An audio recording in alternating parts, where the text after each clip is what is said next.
en este episodio además, pues vamos a hablar o vamos a intentar indagar un poco cómo se define un hombre en el 2026 cuando se tienen 19 años, 20 años. El ser hombre no es actuar de manera ruda y agresiva, no es el querer dominar, es más que nada el querer ser respetado. Por lo que yo entendería que ser hombre no es tener valentía porque puedes o no ser hombre siendo valiente. Más que nada el ser hombre es un sexo con el que tú naces, el que algunos dirían se te asigna. O sea, yo en lo personal esa cuestión de... Para mí existen dos sexos, hombre y mujer. Creo que en nuestra generación sucede mucho que ya tenemos ese acceso, por lo menos desde nuestro privilegio, a la información, ¿no?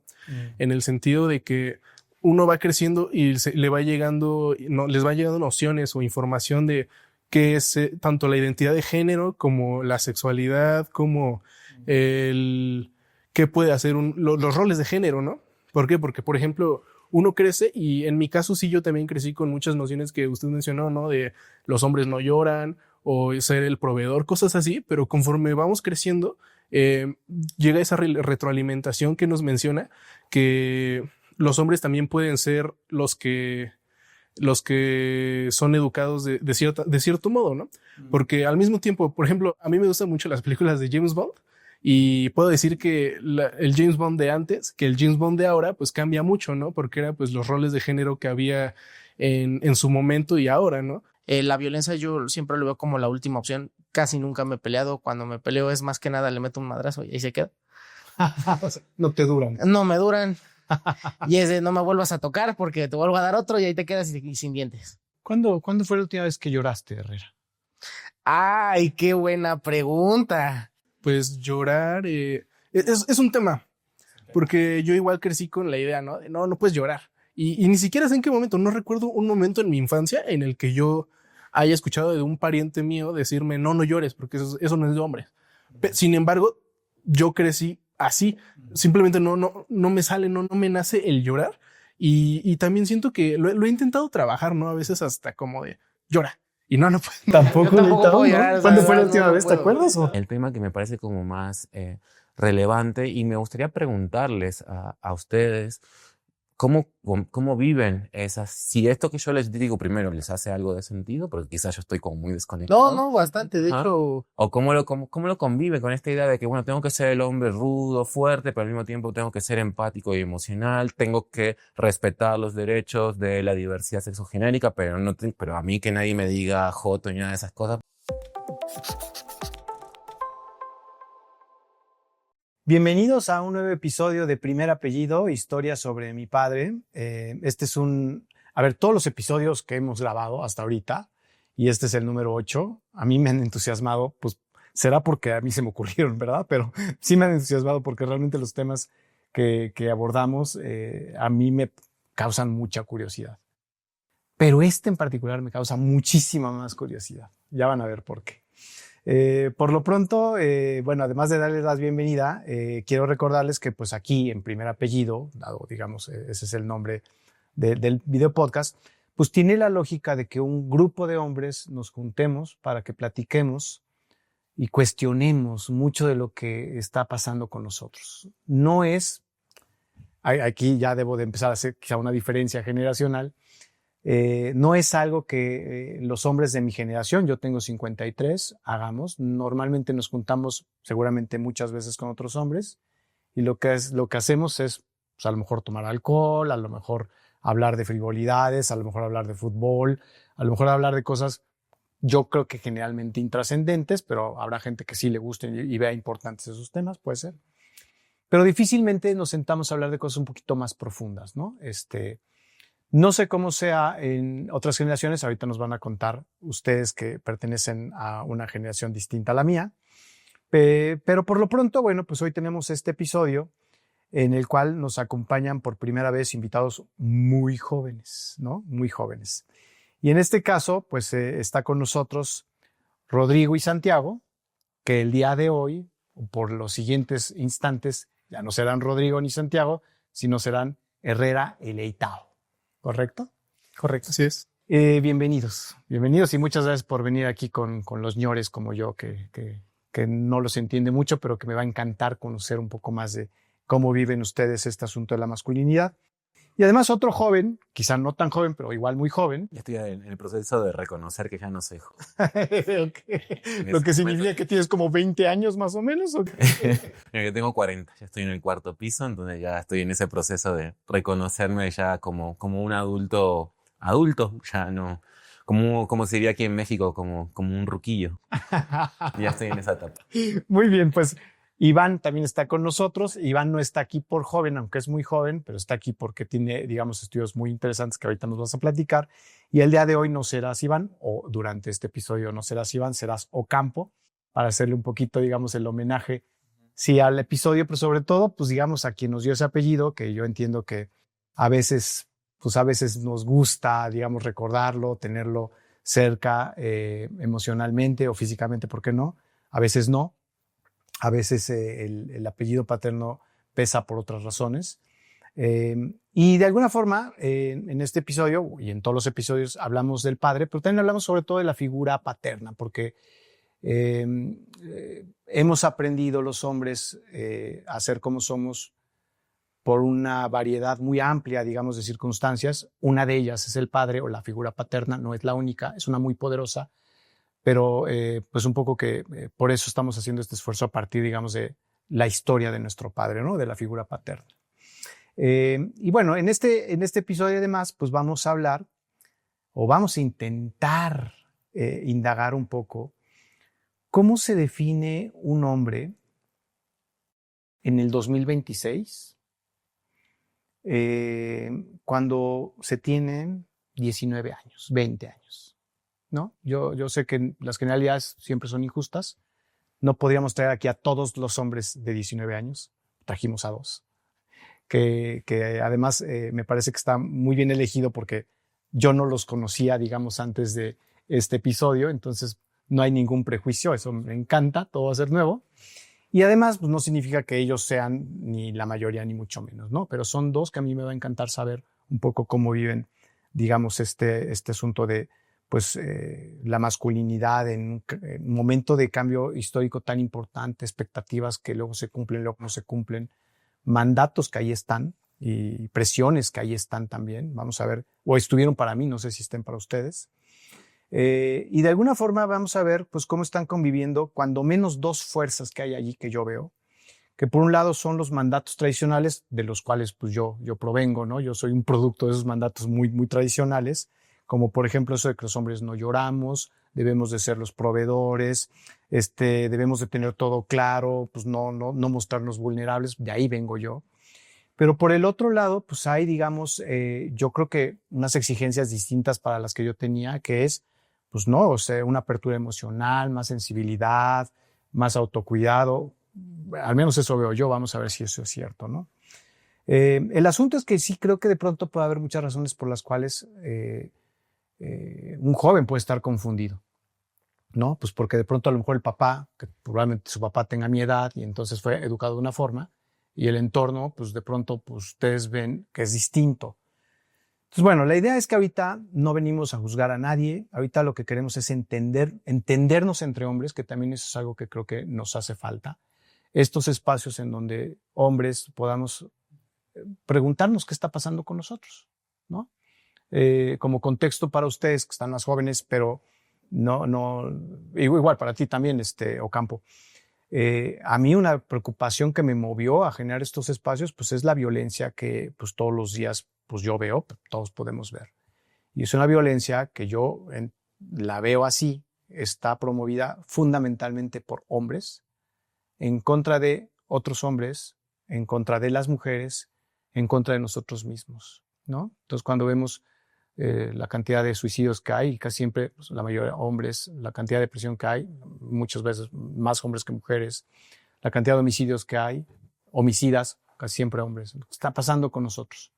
No nos estamos cuestionando eso o no con suficiencia y esa es una razón por la cual digamos, creamos este espacio. Pero bueno, ya quiero hablar de los papás de los presentes, incluyendo el mío. Entonces, me gustaría, digamos, para empezar, preguntarles, Herrera y Leitao, ¿qué historia nos podrían compartir de su papá en donde de alguna forma haya estado explícito o implícito el cómo debemos de ser los hombres? ¿Te gustaría empezar? No, vas tú primero. Bueno, pues yo siempre he sido muy agradecido con mi papá, la verdad, porque pues mis dos padres han sido muy atentos conmigo desde siempre y lo mismo, ¿no? Siento que se dieron el tiempo, así como usted mencionó, tienen pues ya están en sus 50, entonces yo tengo 19, hacemos la resta, se dieron el tiempo, ¿no? Para pensar en si querer tener hijos o no. Y pues el resultado ahora sí que soy yo y mi formación, ¿no? Entonces puedo decir yo que pues sí se han esforzado mucho mis dos padres, aunque en este caso particularmente hablando de mi papá, pues puedo decir que sí siempre ha tenido como esa intención, ¿no? De la atención. Desde que tengo memoria, todas esas actividades, ¿no? Las más mínimas de que quiero ir a jugar, que quiero hacer algo. Recuerdo una vez que estábamos en un departamento antiguo que teníamos y yo habría tenido 3, 4, 5 años y nos aventamos unas carreritas, ¿no? A ver quién ganaba. Obviamente me dejó ganar, ¿no? Pero me acuerdo muy, muy en particular de aspectos así pequeños en los cuales, pues ahora sí que se demostraba, ¿no? La atención. Y esa atención, pues uno lo agradece cuando crece porque, pues me puedo dar cuenta, ¿no? En otros entornos de otras personas que, pues quizás no tuvieron ese mismo enfoque de tacto que, pues mi papá tuvo conmigo. Y pues sí nos damos cuenta, ¿no? Ahora sí que cuando creces, ¿no? Con la formación que va teniendo cada hombre en este caso, se nota la atención que tuvo nuestro padre con nosotros. ¿Jugabas, por ejemplo, esas carreritas, ¿no? Que hacías con él? ¿Qué otro deporte jugabas o qué otro tipo de cosas hacías? Sí, bueno, me acuerdo también llegamos él me enseñó a lanzar el balón de americano también. A mi papá nunca ha sido muy fan del fútbol, pero sí, aún así, pues ahora sí que si no era mi papá, mi abuelo, ¿no? No, pues ve con mi nieto, no sé. Y entonces, incluso ahora sí que delegar con mi papá y luego están mis dos abuelos que también fungían como padres en algunos momentos, ¿no? Entonces, también me ha gustado mucho desde pequeño jugar como portero. Por la estatura no me da, pero aún así los reflejos sí.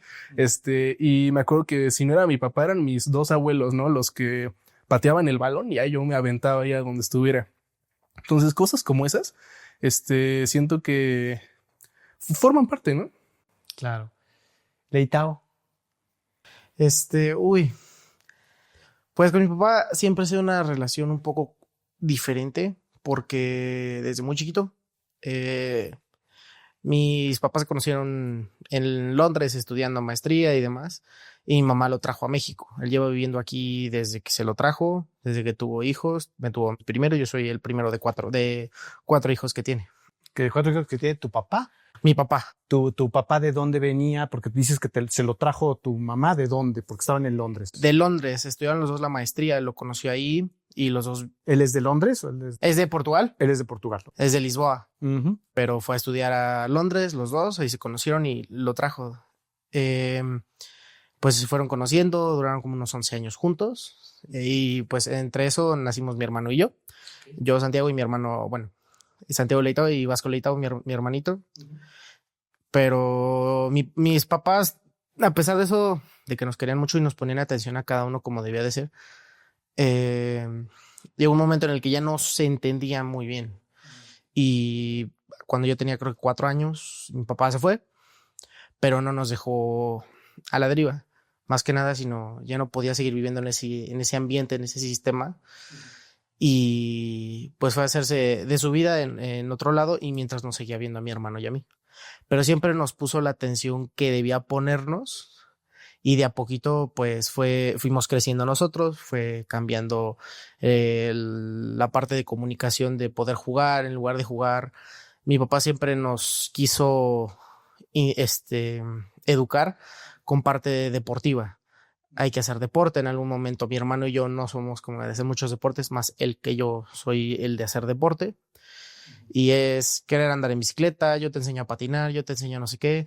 Y en su momento no queríamos. Yo he aprendido por parte de mi papá a andar en bicicleta y demás situaciones, y lo agradezco porque me ayuda también a crecer como persona, a obtener habilidades diferentes que pues la gente dice no es necesario, pero en el momento en el que más lo necesitas y no lo sepas hacer, híjole, te va a agarrar. Te vas a arrepentir. Te vas a arrepentir de no saber andar en bicicleta. Entonces, en ese caso, mi papá ha crecido también desde que obtuvo nueva pareja y tiene otra familia en la que nacieron mis otros 2 hermanos. Uh-huh. Fue cambiando su manera y su perspectiva de ver todo. También de tratarnos a nosotros. A mí ya me dijo, tienes que empezar a crecer. Yo te voy a empezar a tratar ya más como un adulto.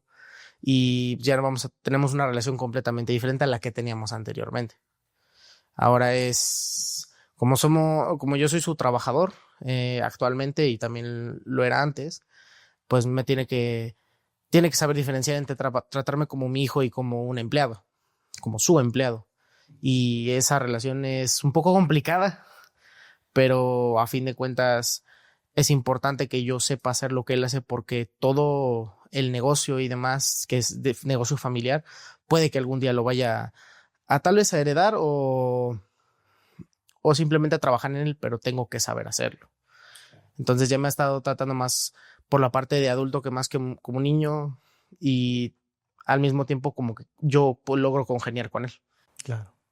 Pues muy bien, pues muchas gracias, Edita, gracias, Rea, por compartir sus historias. Ocampo, ¿alguna historia que tú te acuerdes de cómo tu papá eventualmente, o la figura paterna que tenías cerca de ti, te enseñó cómo era ser hombre?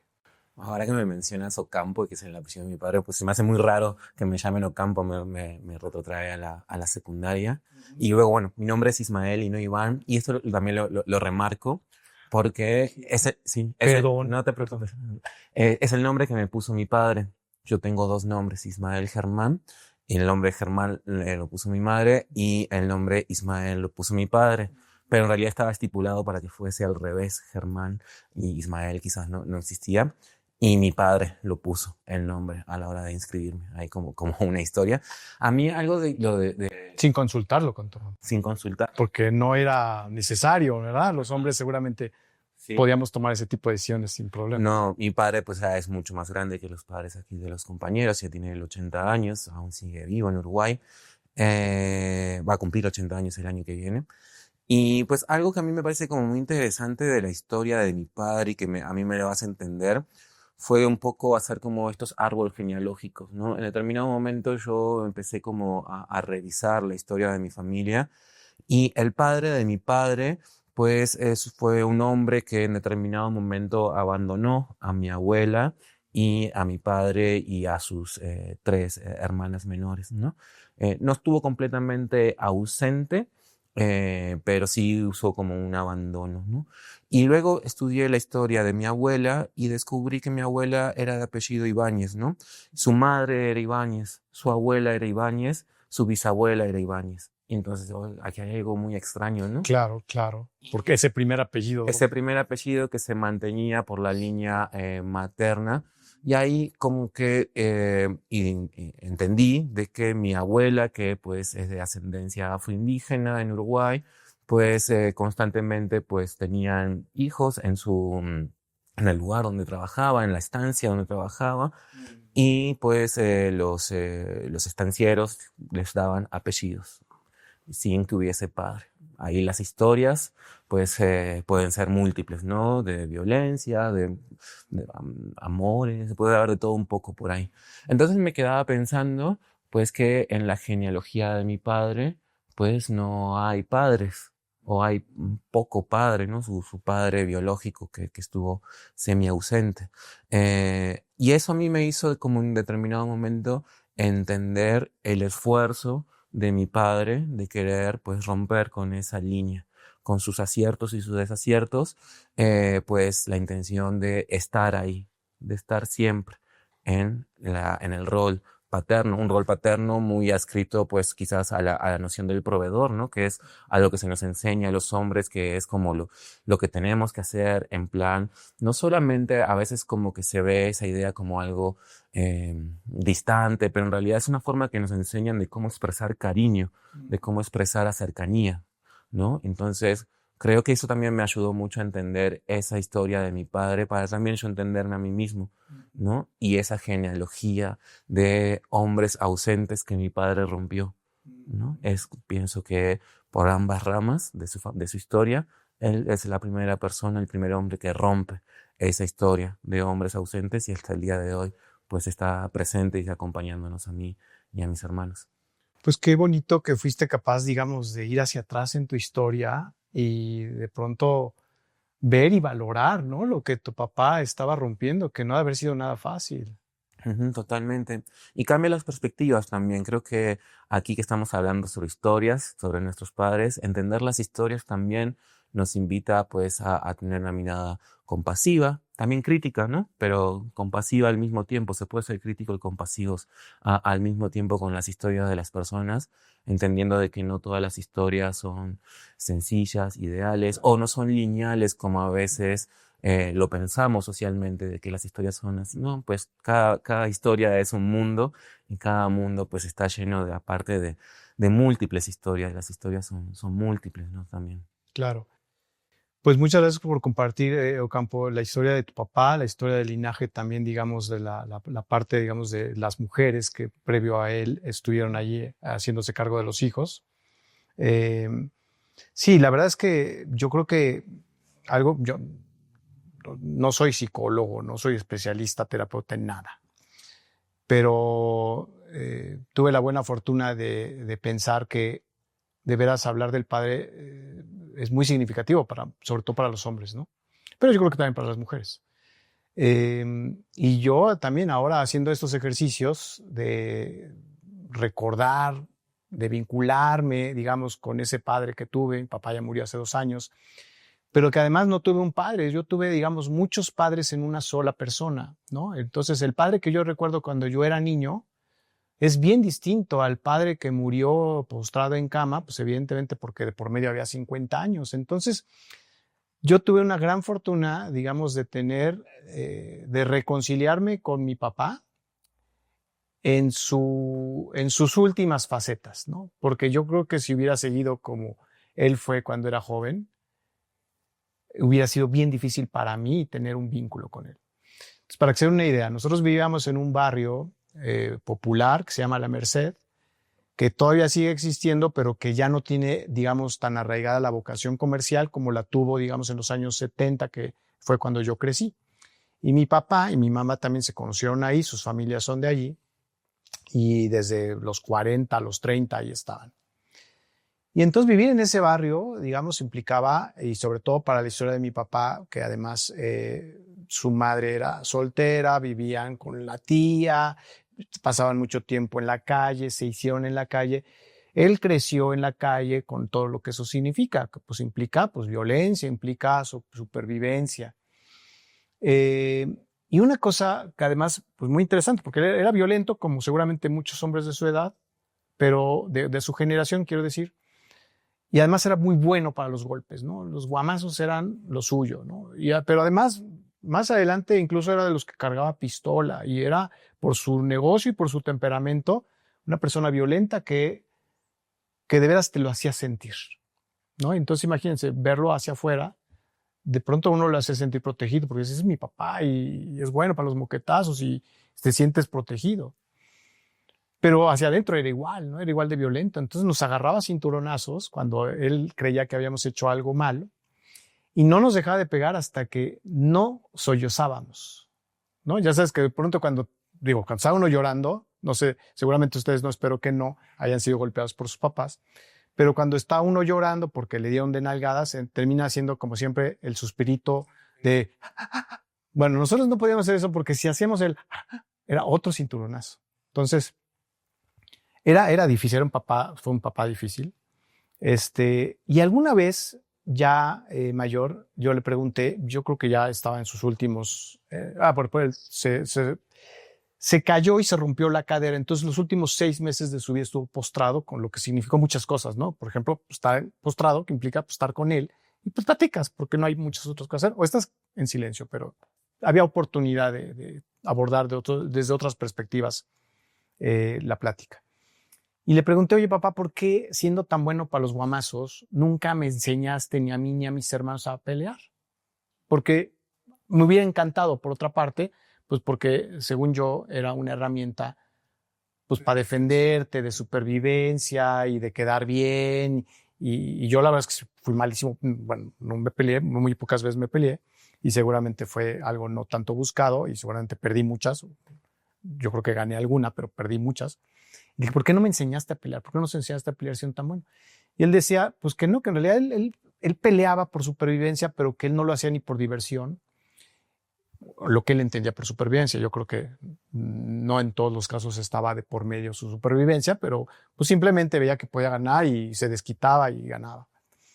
Y él me decía eso, me decía, yo no peleaba por gusto, yo peleaba porque creía que era la forma de defender lo mío y a los míos. Pero pues eso no implicaba que yo te iba a enseñar a ti a pelear. No sé si tenga mucho sentido lo que respondió, pero a mí me dejó como que a un papá mucho más civilizado de lo que yo hubiera creído que él era. Porque cuando hablamos de violencia, y él era muy violento, decía, esto es un cavernícola. Pero cuando te planteaba, digamos, esas cosas, sin profundizar mucho más, decía, aquí hay mucho más civilidad de la que yo le hubiera, digamos, otorgado antes, ¿no? Entonces, la verdad es que digamos que yo sigo encontrando muchas lecciones de mi papá que admiro, otras que quiero desaprender. Pero, por ejemplo, yo, a diferencia de lo que ahorita ustedes planteaban, yo ahorita encuentro mucho y cada vez más esas lecciones invisibles que implicaba para él esto es ser hombre y esto no es ser hombre. Por ejemplo, él se expresaba muy mal de la comunidad gay, de los homosexuales. Eso no es ser hombre, ¿no? No se diga que ahora de pronto veo que cada vez hay más jóvenes que pintan las uñas. Bueno, eso si él viviera ahorita estaría volviéndose a morir, ¿no? Ya sin cuestionar, digamos, identidad o preferencias. Entonces, por eso, un poco lo que ahora me detona mucha curiosidad es, para ustedes, como jóvenes, ¿qué es ser hombre? Es decir, para mi papá era no pintarse las uñas, era traer el cabello corto, era, si te sale el bigote, dejártelo, porque lo usaba muchas veces, era ser violento, era madrearse, era seducir, era gustarle a las mujeres, era competir y gustarle a más mujeres que el otro hombre, era tener hijos. Él tuvo 12 hijos con la misma persona, con mi mamá. Somos 12 hijos, somos 2 hermanos, sí está cañón. Y era para él un motivo de orgullo. Eso era ser hombre. O sea, que alguien, como alguno de sus hijos, llegara a decir, no, yo no quiero tener hijos, ¿saben lo que hubiera pensado? Está cañón. ¿Qué es para ustedes a los 19 años ser hombre? ¿Qué les hace ser hombre? ¿O qué les haría no ser hombre a ustedes? A ver, Herrera, Leitao, ¿quién quiere empezar? Pues el ser hombre es más un término que se ha utilizado de muchas maneras y se entiende por diferentes conceptos. Cada uno tiene el suyo. En lo personal, el ser hombre no es actuar de manera ruda y agresiva, no es el querer dominar, es más que nada el querer ser respetado. Por lo que yo entendería que ser hombre no es tener valentía porque puedes o no ser hombre siendo valiente. Más que nada el ser hombre es un sexo con el que tú naces, el que algunos dirían se te asigna. O sea, yo en lo personal esa cuestión de, para mí existen 2 sexos, hombre y mujer, lo demás es lo que uno quiere hacer, es completamente libre. Y yo como hombre, puedo decir que soy hombre por lo que he vivido, por la manera en la que trato a mis familiares, a la gente que quiero, que es con respeto, es con admiración y sobre todo con criterio al momento de actuar. Porque más que un hombre, una persona inteligente, lo que tiende a hacer es de vez en cuando pensar de más las cosas, es simplemente actuar de la manera más prudente Y justamente como tú decías, tu padre tal vez actuaba de manera agresiva, violenta, porque en su momento era necesario actuar así. En esta actualidad no. En esta actualidad la manera más inteligente para poder pelear es no tanto a golpes. Obviamente hay de personas a personas, de hombres a hombres y de mujeres a mujeres que actúan de manera diferente. Unos de manera menos agresiva, unos más agresivos, porque creen perdón, que es la manera más adecuada tal vez de que la gente te escuche, que la gente entienda. Yo he tenido que educar, gracias a Dios, hijos, ¿no? Todavía. En su momento será, pero he tenido que saber educar a mis hermanos chiquitos, a saber indagarles por lo que conocemos que qué se debe y no de hacer, y no por cuestiones de preferencia de sexo ni nada, pues nada en esas cuestiones. Todavía no llego a ese punto. ¿Son varones tus dos hermanos? No, tengo dos hermanos y una hermana. Mi hermano Vasco, que es hijo de mi mamá y de mi papá, tiene 17 años. Va a cumplir 18 el siguiente año y pues ahora sí que va a ser un adulto. Tiene que saber actuar y comportarse como un adulto. Y comportarse como tal, y yo se lo he dicho muchas veces, es el empezar a independizarte tú y dejar de depender de otras personas. Si fuera hermana, ¿pensarías igual? Sí, con ciertas cuestiones diferentes, pero tus papás siempre te van a apoyar, tu papá va a estar ahí. Si yo como padre, si fuera en el momento padre, en su momento lo platiqué con mi pareja hace como 2 días, si llegara yo a ser padre, sería comportarme de manera diferente a mi hija por ejemplo, con mi hijo. Por ejemplo, situaciones si quieres un permiso para salir, obviamente no es que tanto me pidas permiso, sino me avises dónde estás, por seguridad. Y si es hombre como mujer, me comportaría diferente porque vivimos en una realidad en la que la mujer, desgraciadamente, está más en riesgo que un hombre.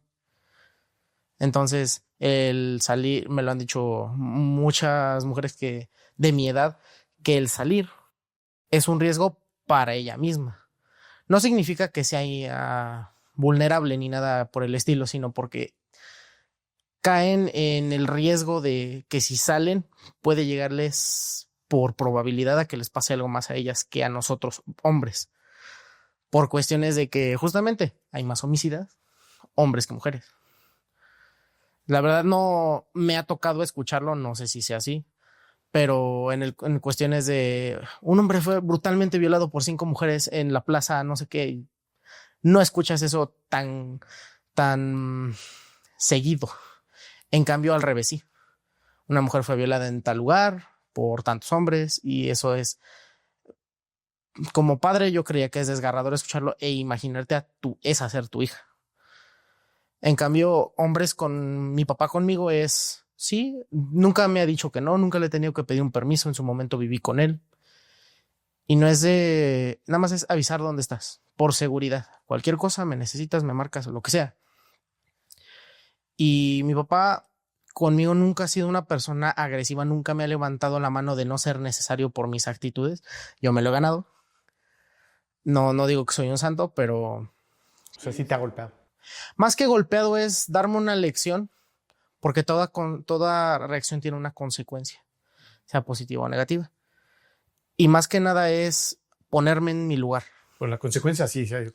La consecuencia es el manazo. En algún momento me lo gané. Porque yo creo que el ser hombre, o por ejemplo hombre de casa, no soy tu amigo, te puedo ayudar, pero soy tu papá, me respetas.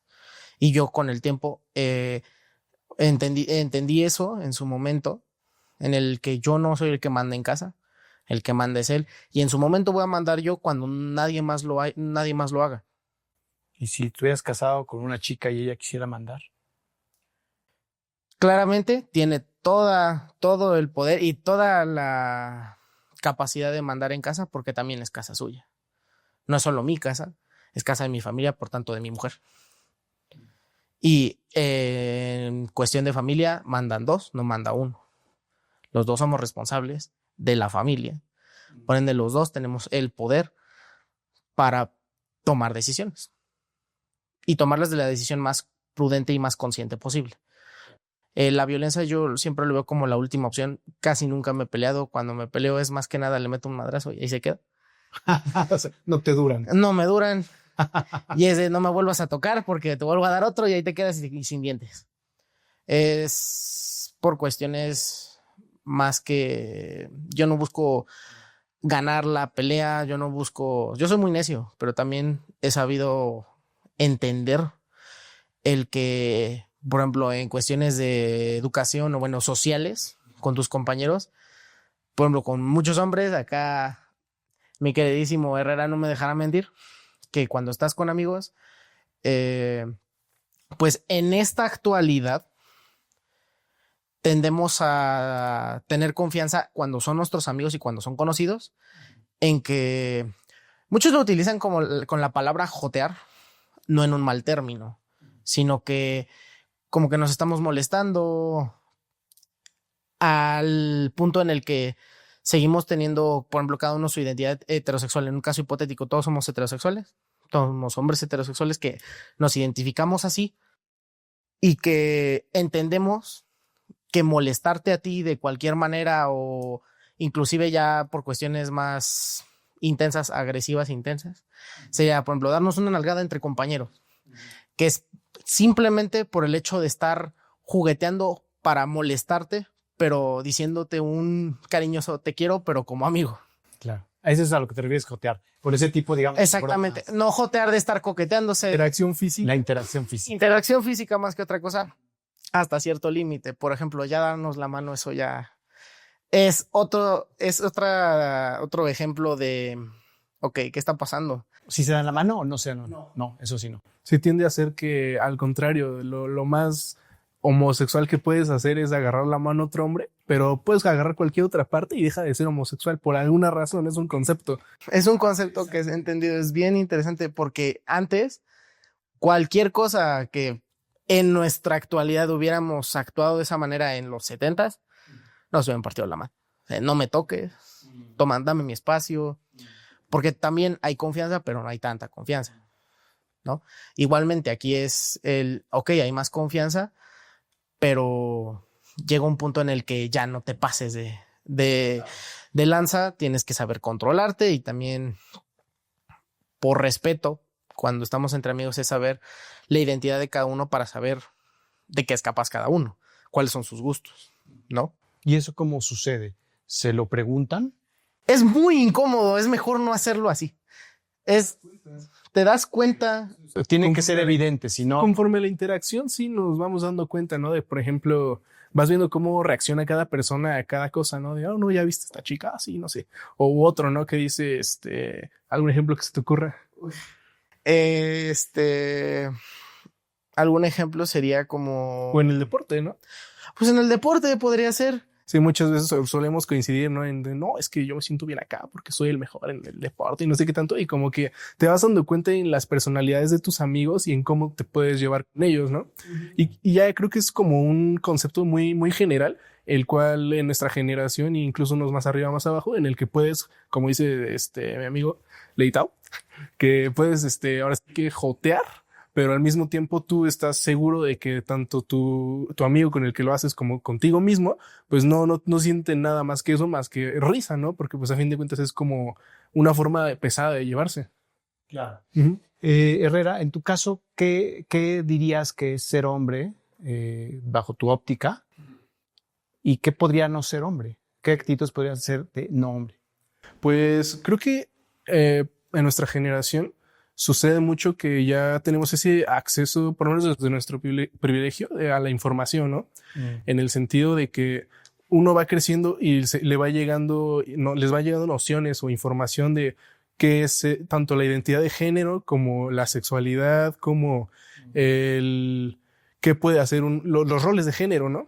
¿Por qué? Porque, por ejemplo, uno crece y en mi caso sí, yo también crecí con muchas nociones que usted mencionó, ¿no? De los hombres no lloran, o ser el proveedor, cosas así, pero conforme vamos creciendo, llega esa retroalimentación que nos menciona que los hombres también pueden ser los que los que son educados de cierto modo, ¿no? Porque al mismo tiempo, por ejemplo, a mí me gustan mucho las películas de James Bond y puedo decir que el James Bond de antes, que el James Bond de ahora, pues cambia mucho, ¿no? Porque era pues los roles de género que había en su momento y ahora, ¿no? Porque Un ejemplo.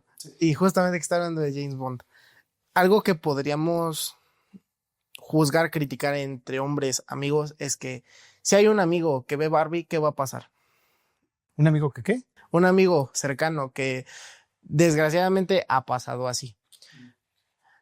Le gusta Barbie, ve Barbie o cualquier programa así que tú identificarías como por colores. El color azul es para hombres, el color rosa es para mujeres, que no es cierto, es una falsedad y está mal usado.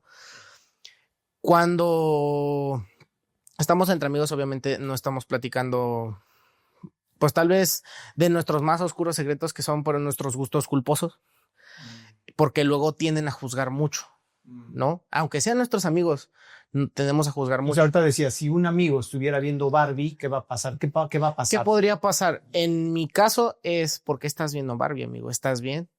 ¿Algo te pasó? O sea, por cuestiones también de molestar, pero también no es... Bueno, yo no lo vería como algo mal visto. Hay amigos que yo conozco que lo dirían, es que es gay. En el momento, y es como no tendría por qué. Ok, habría un juicio, Ajá. una señalización de que es gay. Ajá, más que nada entre todos habría un juicio entre nosotros para tratar de decidir si ese amigo está bien o mal, si es gay o no. creo que también pasó mucho cuando salieron las películas al mismo tiempo, ¿no? Oppenheimer, Barbie. Era de, no, Oppenheimer vas con tus amigos y Barbie vas porque tienes novia. Ajá, exactamente, gracias. Ah, ¿estás viendo Barbie? O es porque estás viendo con tu novia, ¿verdad? Casi, casi. Es como el concepto, ¿no? De eso, que no es muy de hombre eso. Digo que a fin de cuentas nada tiene que ver, pero pues suelen ser ideas que suceden, ¿no? Y regresando a lo de James Bond, pues era un ejemplo, ¿no? Pero puedo decir también que conforme uno va creciendo también le llega información ahora del otro lado, de las mujeres. Me acuerdo yo en secundaria fue la primera vez que escuché sobre lo que era el feminismo, ¿no? Y en su momento pues yo tenía esa idea arcaica, ahora sí que cerrada, de no, pues es que el feminismo está mal. ¿Por qué? Porque quiere lo que los hombres no, o quiere. A mí me llegaba ese lado de la información de pues era rayar paredes, destruir el zócalo y nada más, ¿no? Pero pues uno no crece con esa idea, sino que más bien es lo que le llega y con el criterio que te formas es lo que piensas. ¿Qué pasa? Que cuando te informas más, tienes una mayor idea de lo que está pasando. Porque pues sí, te das cuenta que las mujeres pues han tenido problemas con la violencia, con la seguridad, con el acoso. Y ya que lo entiendes, puedes entender por qué hacen lo que hacen, ¿no? Porque pues si primero se manifiestan pacíficamente y nadie hace nada por ayudarlas, ahora que se manifiestan de una manera más violenta, ahora es no, hay que reprimir eso porque está mal. Cuando la idea es, deberíamos ayudar a que dejara de suceder para que pues haya una armonía, ¿no? En lo que está pasando. Claro. Y pues creo que a nosotros como hombres, pues lo que nos tocaría sería ese impulso, ¿no? Esa ayuda, porque pues si tú no sufres esa violencia o ese acoso que suele suceder, pues podrías tú ayudar, ¿no? A las mujeres a que pues eso no les llega a pasar. Tú a una amiga, una conocida prima, lo que sea que tengas, pues protegerla en el sentido que tú puedas, ¿no? Digo, tampoco es estar encima, pero sí, si necesita alguna ayuda, pues claro que es ofrecerle una escucha, una mano, lo que necesite, claro. ¿Cuándo fue la última vez que lloraste, Herrera? Ay, qué buena pregunta. Pues llorar es un tema, porque yo igual crecí con la idea, ¿no? De no puedes llorar. Y ni siquiera sé en qué momento, no recuerdo un momento en mi infancia en el que yo haya escuchado de un pariente mío decirme no llores porque eso no es de hombre. Sin embargo, yo crecí así, simplemente no me sale, no me nace el llorar y también siento que lo he intentado trabajar, ¿no? A veces hasta como de llora y no puedo llorar. Tampoco puedo llorar, o sea, de verdad no ¿Tampoco puedo. Leitao, no? ¿Cuándo fue la última vez? ¿Te acuerdas? ¿O? No. Bueno, por sacar la lagrimita por cosas más básicas, es un ejemplo.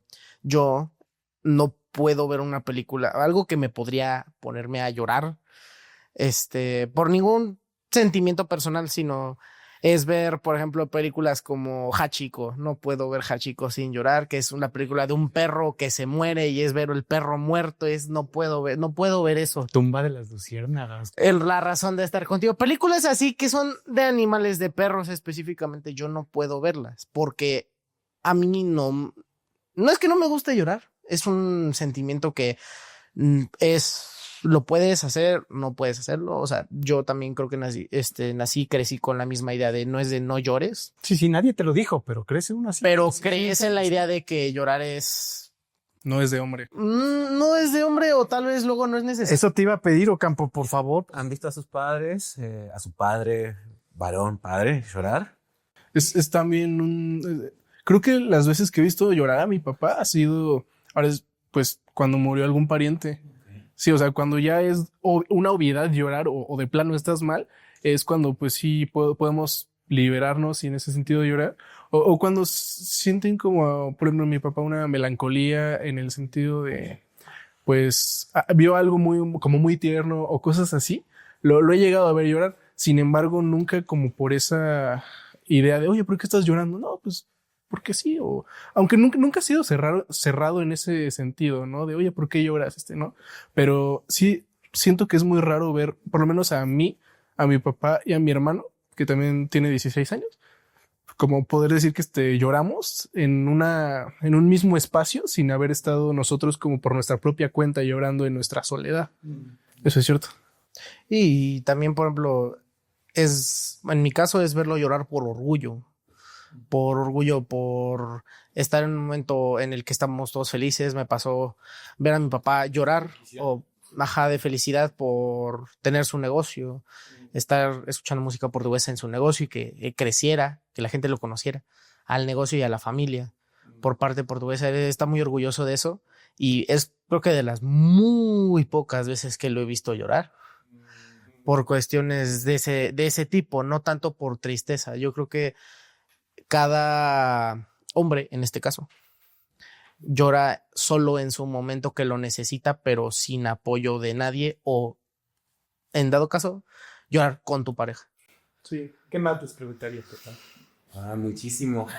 Dale, por favor. Estaba pensando, yo por ejemplo en mi caso, pues como que puedo como empatizar mucho con su experiencia.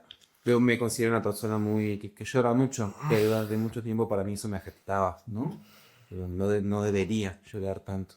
Ahora no es que esté completamente superado, ¿no? Porque esas ideas de la masculinidad pues siguen de una manera determinada, más allá de que uno la pueda como reflexionar. Pero hoy en día pues puedo decir que la otra estaba volviendo a Ciudad de México la semana pasada y me entró como mucha angustia y me puse a llorar. O ayer estuve recordando pues a mi abuelo, el padrastro de mi padre, pues que también murió este año y me entró con una congoja así nuevamente por el recuerdo, por todavía el duelo, ¿no? Y que aún está presente y me puse a llorar, ¿no? Me iba pensando en eso y está bien interesante lo que marcan, ¿no? Porque es como que está todo bien, ¿no? Pues cada quien puede ser como quiera, pero sin embargo, pues ahí nos andamos como midiendo los límites, ¿no? Yo también que durante muchos años estuve muy involucrado en el mundo del deporte, en la natación, pues en los vestuarios, pues que estamos pues un montón de hombres pues desnudos, bañándonos, cambiando, pues está todo el tiempo pues como la prueba, ¿no? Como el manotazo, pero hasta ahí nomás, ¿no? El toqueteo, pero ahí está ahí nomás. El toballazo, pero, o sea, estamos como poniendo el límite constantemente como a prueba, a ver hasta dónde llegas y hasta dónde soy capaz también de llegar yo en ese juego que se denomina juego homoerótico, ¿no?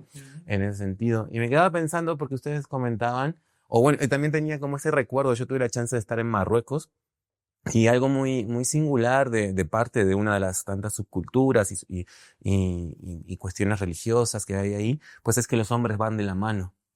Y en esos países, pues, ¿En la India también? ser gay, pues no te va a ir muy bien. Hombres hetero, muy hetero, por lo menos desde su imaginario, van de la mano caminando, porque las mujeres van detrás, ¿no? Las mujeres no van de la mano de los hombres, eso, pues, porque es otra condición, ¿no? Social, ¿no? Pues que las mujeres ni siquiera están para ir a la par, van detrás. con quien voy de la mano es con mi compa, ¿no? Y es una muestra de masculinidad, ¿no? En un país donde pues las cuestiones machistas están como muy, muy arraigadas, ¿no?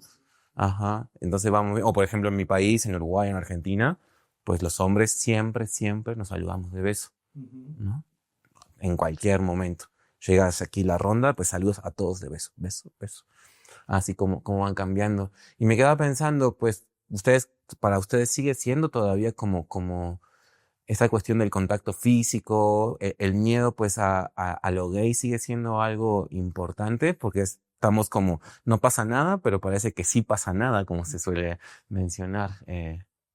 ¿Hay amistades gay en su grupo de amigos? Sí, creo que es muy al inicio de nuestra formación como adolescentes, que por ahí del periodo de secundaria, donde todo esto todavía es de no vayan a pensar que soy gay, o no voy a pensar que hablo con gay, cosas así. Pero una vez que vas creciendo, te das cuenta que pues es una realidad, que hay variedad de personas, de personalidades, y pues terminas aceptándolas como son. Y que es irrelevante. Es irrelevante, exactamente. Entonces, sí, creo que a nuestra edad, sí, no me dejarás mentir, es algo que ya se superó en la forma en la que puedes hablar con la gente ya por quien es y no con el prejuicio, ¿no? De no es gay, va a decir esto, o le voy a gustar no solo porque soy hombre y él es gay, cuando pues en algún momento quizás haya sido algo que pudo haber pasado. Y sí, es ¿qué pasaría si le hablo con el solo hablarle y cree que le estoy tirando onda? No es eso. Antes lo hubiéramos pensado así. Tal vez es es que justo van a pensar que soy gay. No van a dejar de hablar. Porque antes, y yo lo pienso así, es que, por ejemplo, en primaria, secundaria, hubieran visto de la persona gay, es la persona rara. Entre todos que somos heterosexuales. Y puede que haya muchos que eran heterosexuales, pero no eran así. Y que después, también a esa edad, empiezas como a empezar a entenderte a tu cuerpo, a tus gustos. Y yo, en lo personal, llegué a la preparatoria sin saber muchísimos términos. O sea, sabía lo que era una persona homosexual y heterosexual, y gay, lesbiana, lo que quieras. Ya me empiezas a explicar que es una persona transgénero y demás. En secundaria ni lo hubiera pensado. Llego a preparatoria y es de ¿a dónde llegué? Y como llegué a preparatoria de artistas, no, bueno. Ahí está. El Hay de todo. detallito, ¿no? ¿Qué pasa en una preparatoria de artistas? En lo personal, el ser artista es querer expresar no solo tu arte, sino lo que tú eres, y que la gente lo entienda de la manera que lo vaya a entender, porque hay muchas formas de entender el arte. Pero hay límites y también tienes que saber explicarte. Me pasó muchísimas veces que llegué con mis compañeros, hicimos así, clásico, el grupo de WhatsApp para empezar a platicar. Ok. Empezaban con dime tu nombre y tus pronombres. Y yo, ¿cómo? ¿A qué te estás refiriendo con eso? Sí, eres él, ella. Yo, bueno, ya entendí. Yo soy no binario. Y digo, ¿qué es eso? O sea, entender todos esos conceptos que ahora por ley te tienes que saber, porque si no eres un inculto, es un proceso complicado, porque el que la riegues una vez, aunque no sepas, es gravísimo. Como si fuera una patada lo que le hubieras dado. Y es yo me llamo Marisol o me llamo Juan, pero me gusta que me digan Otra cosa. Suni, lo que sea. Imagínate lo que quieras, ponte el nombre que quieras. Por respeto lo tenemos que hacer. ¿Te gusta que te digan así? Lo hacemos. Pero el no entenderlo yo en ese entonces era gravísimo. Porque me metí en muchos problemas en el sentido de que le decía ella cuando era él y era, ya la regué. Claro. Y pues le pasó tanto a mujeres como hombres por igual. Llegué o sea, me refería a preparatoria de artistas, era que se querían expresar más y tenían todo el derecho de expresarse y lo hacían, pero luego de manera demasiado exagerada, con demasiada libertad, que en ciertas partes para mí ya no era cómodo. Era el tener toda la confianza de llegar, agarrarte así una no te conozco, y es llegar y tocarte. A ti te hacían eso. Ajá, y es de no te conozco, no tienes el derecho de hacer eso. Si fuera mi amigo, sé que por qué lo está haciendo y la razón por la que lo está haciendo. O sea, si yo llegara con Rodrigo, no lo conozco, y lo agarrara de donde sea, es muy extraño porque ni él ni yo nos conocemos. Si en el dado caso fuera la realidad fue muy diferente y lo conozco desde hace 6 meses, un año, lo que fuera, y ya tengo un poco la confianza. La confianza se gana. Sería llegar y, pues, como muchos hombres te agarro una parte del cuerpo, te pellizco, te molesto, lo que fuera, te jalo del pelo, no sé. Claro, claro, lo que decían hace ratito, ¿no? La forma de interactuar. Oye, Ocampo, hay ¿por qué nos cuentas un poquito de la investigación que han hecho en Gendes sobre, digamos, estos entornos digitales y de pronto esa preocupación que entiendo que la hay, de algunas expresiones que probablemente sean violentas de algunos hombres contra otros hombres o de pronto a lo mejor mensajes que probablemente estuvieran a lo mejor confundiendo más que aclarando lo que es ser hombre? O he escuchado de todo, he escuchado críticas, he escuchado juicios, evidentemente, en contra de algunas posiciones que probablemente sean o parezcan radicales.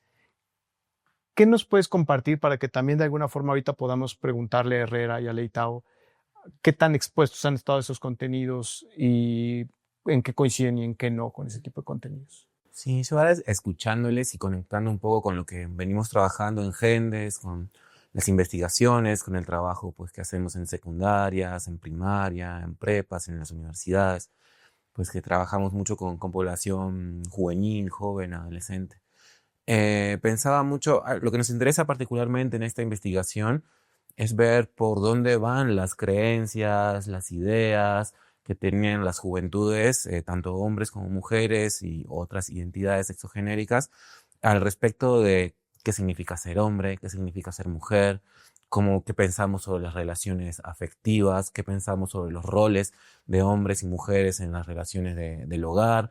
Y sobre todo también es enfocado pues a lo que nos preocupa desde Gende, que es el tema de poder alcanzar la igualdad y la no violencia, ¿no?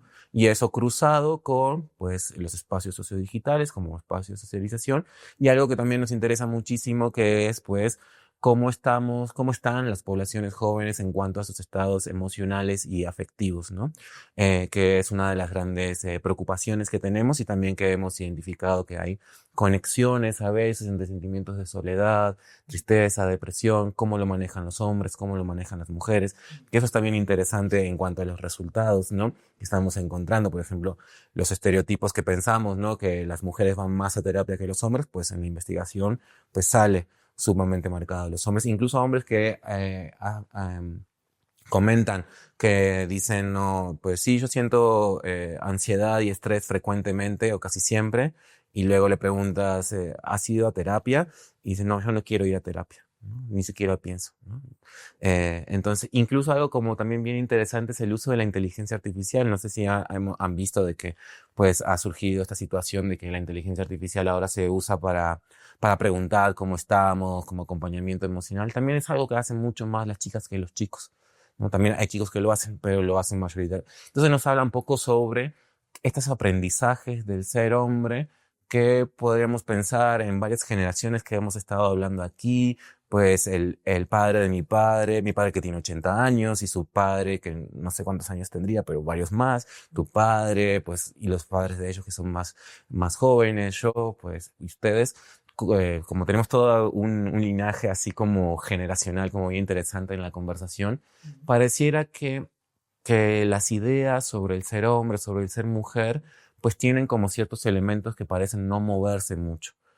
Las ideas sobre ser hombre, sobre ser mujer, siempre están en movimiento y nunca es que sea una manera sólida, ¿no? Pues están en tensión, disputa, siempre hay múltiples formas de ser hombre, siempre hay múltiples formas de ser mujer y siempre hay como tensiones en ello. Pero en esa multiplicidad, pues hay elementos que parecen que están como muy, muy sólidos, ¿no? Por ejemplo, la cuestión que venimos como dialogando de la heterosexualidad, ¿no? Que más allá que podemos entender de que pues no tiene que haber violencia frente a las personas no heterosexuales o que pues tenemos que respetarlas o ya la idea de que tienen derechos como personas, que eso antes no, eso ya es un gran avance, ¿no? Con respecto, pero de todas maneras nos sigue generando como tensión o como incertidumbre pues el hecho de que me vean a mí como homosexual, ¿no? Por ejemplo. Sí, sí, ¿No? hay un miedo. Hay un miedo, ¿no? Que sigue estando latente y eso nos habla de que pues sigue habiendo como determinados elementos que se mantienen. Y a mí algo que me parece interesante al escuchar a los compañeros y con lo cual yo conecto, más allá de que tenga 20 años más que ellos y que esté estudiando estos temas y eso, pues también como esta presencia de estas ideas de ser hombre, ¿no? Como están ahí como muy presentes, al mismo tiempo de las ideas contrarias a eso. Pues está bien que los hombres no lloremos, pero yo no lloro, ¿no? Y eso cómo está conviviendo, y eso yo lo comparto totalmente, ¿no? A mí me sigue como de alguna manera atravesando.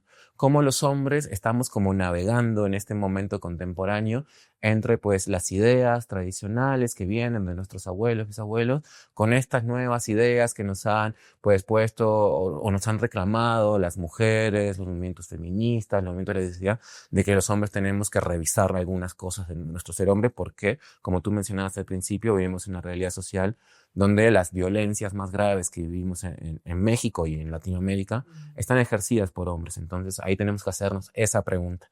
Eso no significa que todos los hombres seamos iguales, que todos los hombres, la violencia sea el destino de todos los hombres. No. Significa pues preguntarnos qué pasa con esa relación entre violencia y masculinidad, ¿no? Entonces a mí es como el tema que me parece como más relevante y me gustaría preguntarles a ustedes ¿cómo viven esas? Si esto que yo les digo primero les hace algo de sentido, porque quizás yo estoy como muy desconectado. No, bastante. De Ajá. hecho, O cómo lo convive con esta idea de que, bueno, tengo que ser el hombre rudo, fuerte, pero al mismo tiempo tengo que ser empático y emocional, tengo que respetar los derechos de la diversidad sexogenérica, pero a mí que nadie me diga joto ni nada de esas cosas, porque eso se arma la bronca. yo Ajá. lo vería más con la parte de... Depende con quién estás tratando. Depende con quién estás hablando, con quién te estás comunicando, es la forma de comunicarte. Porque yo no me comunico igual con mis amigos que con mis conocidos o con mi pareja. No es lo mismo. Hay diferentes formas de comunicarse, diferentes formas de tratar a la persona. Y con o sea, está el clásico caso de voy en la calle con cara de serio de no te me acerques porque soy peligroso o lo que quieras. Llega tu pareja pero te desmoronas y te vuelves la persona más tierna del universo. A mí me llega a pasar eso. Entonces es como formas de, tal vez en mi caso sería que vean tal cual soy, pero también el que, ¿cómo lo puedo explicar? El que si estoy en la calle y voy solo, voy atento, voy seguro de mí mismo, voy seguro de lo que estoy haciendo, no voy demostrando como tal una inseguridad de lo que soy, de cómo estoy actuando. Entonces, puede que con mis amigos yo sea el más serio del mundo, me llego a divertir con ellos, pero yo quiero imponer un respeto hacia mí y que hay límites. Con mi pareja sería algo diferente porque lo que yo puedo identificar como tal vez imponer tu masculinidad es que con las parejas que me ha tocado es que quieren sentirse queridas y también quieren sentirse que están junto. Bueno, me tocó con una persona que me dijo, me gusta sentirme al lado de ti porque tú como que te ves grande, te ves imponente. Y eso para mí es reconfortante por parte de que ella me lo está diciendo, pero también por parte de que la gente entiende que tal vez estoy con ella. Hay muchos casos en los que, por ejemplo, la gente o los hombres le coquetean a tu pareja y tú estás al lado de tu pareja y no lo estás notando.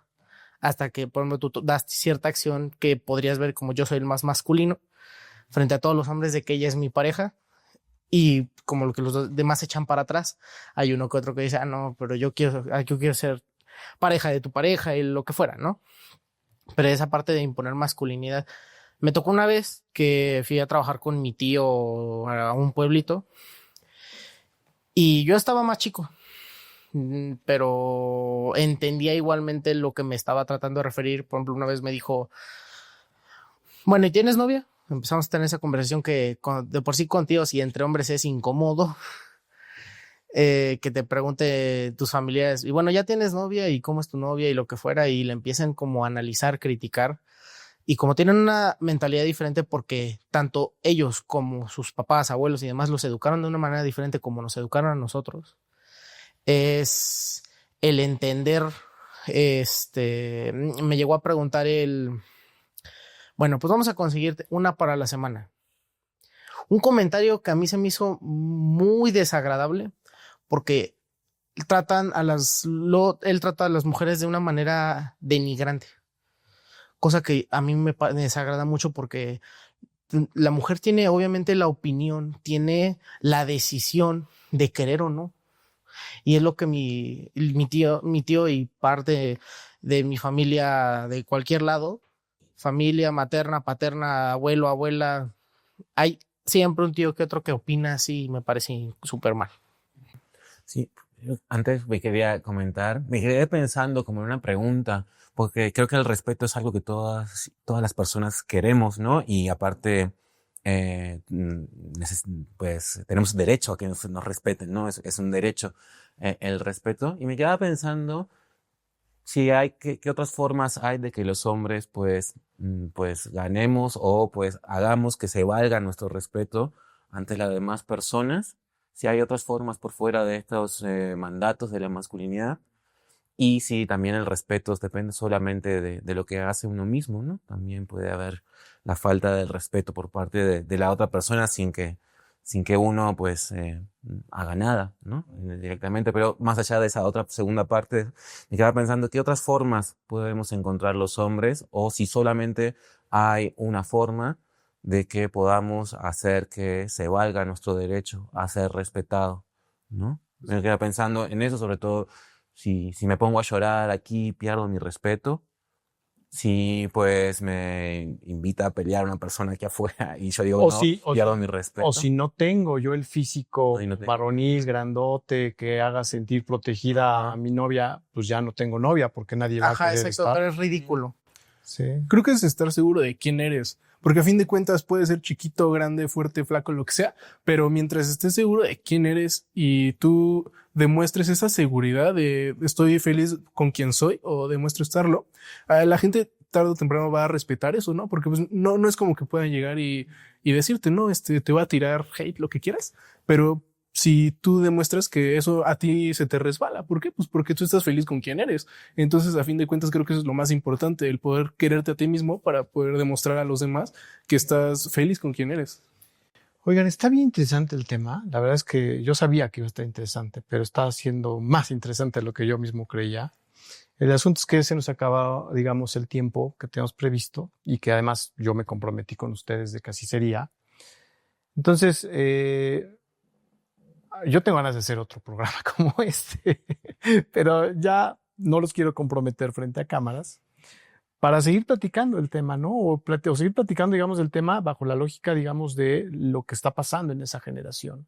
Una generación que para mí es muy distante, evidentemente, por los tiempos, pero que como periodista o como experiodista que soy más, pues no lo soy más, me encanta, digamos, conocer esas visiones pues que yo no tengo, pero que me gustaría tratar de entenderlas. Entonces, de veras, muchísimas gracias, Leitao, muchísimas gracias, Herrera. Yo me quedo con ganas de seguir escuchándolos, por supuesto.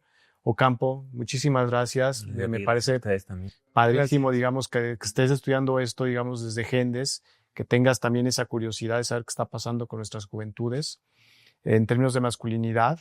Y sobre todo, gracias a ustedes por estar con nosotros en este episodio de Primer Apellido.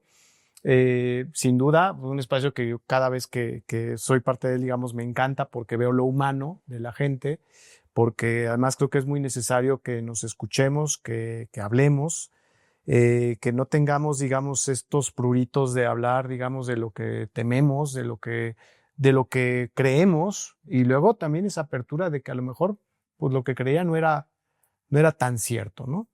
Me gustaría dejar, como siempre, un par de preguntas, si se anima alguien, ojalá que así sea, para que en el comentario las pueda resolver. ¿Qué mensaje recibieron cada uno de ustedes? Sobre todo si son jóvenes, me va a encantar todavía más escucharlos, leerlos, de lo que debe de ser un hombre, ¿no? Y luego, ¿qué de esos mensajes les está pesando más? Porque estoy seguro que si a mí me pasó, me sigue pasando. Luego es difícil reconocerlos, pero ahí están. ¿Qué mensaje de los que recibimos de lo que significa ser hombre nos pesa más? Eso me va a encantar leerlo en los comentarios. Muchísimas gracias y nos vemos en el siguiente episodio de Primer Apellido, historias sobre mi padre.